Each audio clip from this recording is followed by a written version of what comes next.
So for more than a year, we have been bringing you the stories of college students whose lives have been cut short by cruel and senseless fraternity hazing. So now a group of parents are turning their personal tragedies into meaningful change by joining forces with the national leaders of Greek life to put an end to the brutal practice of hazing and try to save lives. I sat down with those spearheading the initiative, Jim and Evelyn Piazza. Their son, Tim, died in February of 2017 after consuming 18 drinks in 90 minutes during a hazing ritual known as the Gauntlet at Penn State University.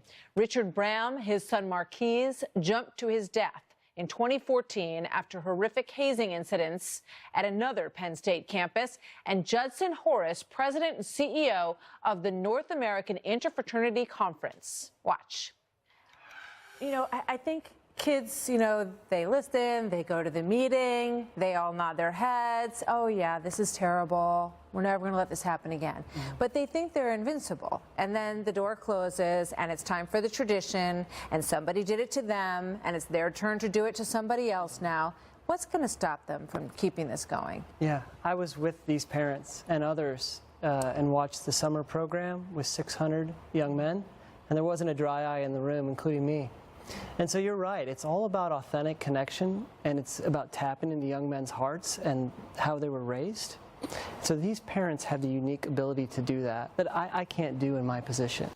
So that's part of what we're trying to do here today, is it's really winning the hearts and minds of a lot of undergraduates, but for those that won't get along with the program, it's strengthening the hazing laws to increase accountability at the criminal level, but also accountability at their university level. Yeah, and that's such a big part of this. And Rich, you know, in terms of your son, there's more to this than just, you know, being forced to drink.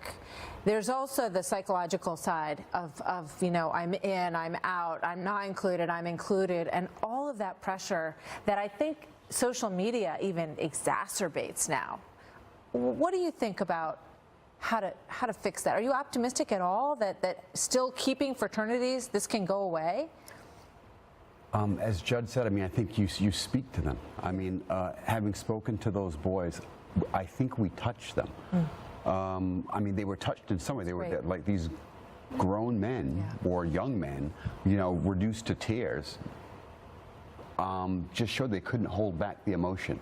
Hearing our stories, hearing of the loss, asking them to look out for their brothers. But you're right, the psychological part of it, all of these kids they're harmed when they see that happen. It's not normal to watch your brother getting tortured. No. It's not a normal thing. So to try and I think they realize that. So just highlighting to them just how abnormal this is. You don't just watch someone take too many drinks and drift away. And you know, all these kids have all this bullying training now in grade school and middle school and high school, right? Then they go off to college, and suddenly it's like, you're going to finish this bottle, dude, or you're not on the team, you're not in the house. And I just wonder, you know, and I'm so glad that you feel like you're reaching kids, and I hope you continue to do that all across the country, because everybody needs to hear the message that you're putting out there. But you know, Jim, you know, can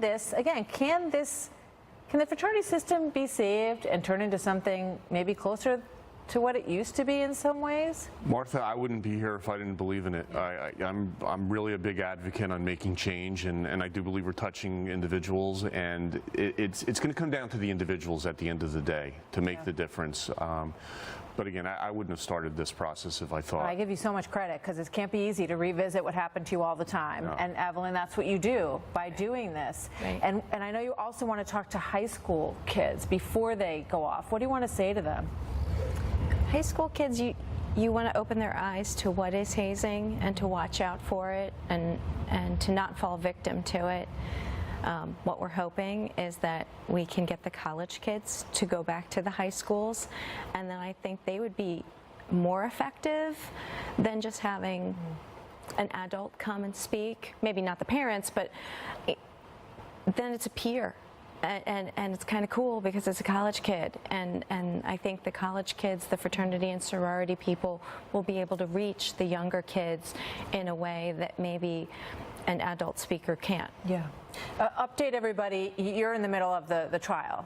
So where does it stand now? How many convictions are there, and how many are there still out there who may face criminal charges for what they did to Tim? So I think 3 people have pleaded guilty for the charges that were levied against them. There's one that we understand will be pleading guilty as well. We're not exactly sure of what charges yet. And then there's probably another 20 or so that have charges continued to be carried over against them. The trial is scheduled to start February 6th and go for a month. So, Judd, how important is that for these members to understand that you could go to jail? Your life could really, be over or have a mark on it that you're going to carry for the rest of your life. That's a very important piece of what we're trying to do here is accountability. And we're strengthening the laws on criminal side of it. We're strengthening the laws at the federal level. So it's a multi-pronged approach. And we're making sure that if chapters are disciplined, well, that's not enough. Individual students by the university need to be disciplined and held accountable. So it's a big piece of it. But I want to go back to a point here. I'm raising a 9-year-old and a 12-year-old, and I'm observing just the importance of teaching kids humble kindness.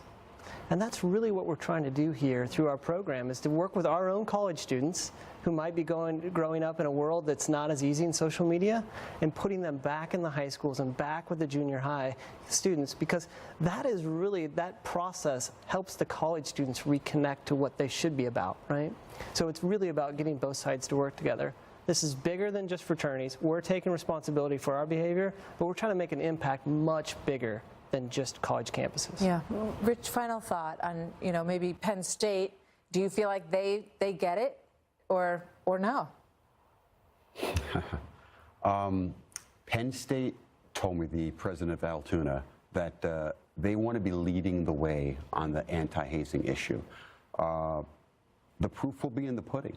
I have to admit that I'm skeptical, but the proof will be in the pudding, whether or not that's what Penn State is really about. Thank you all.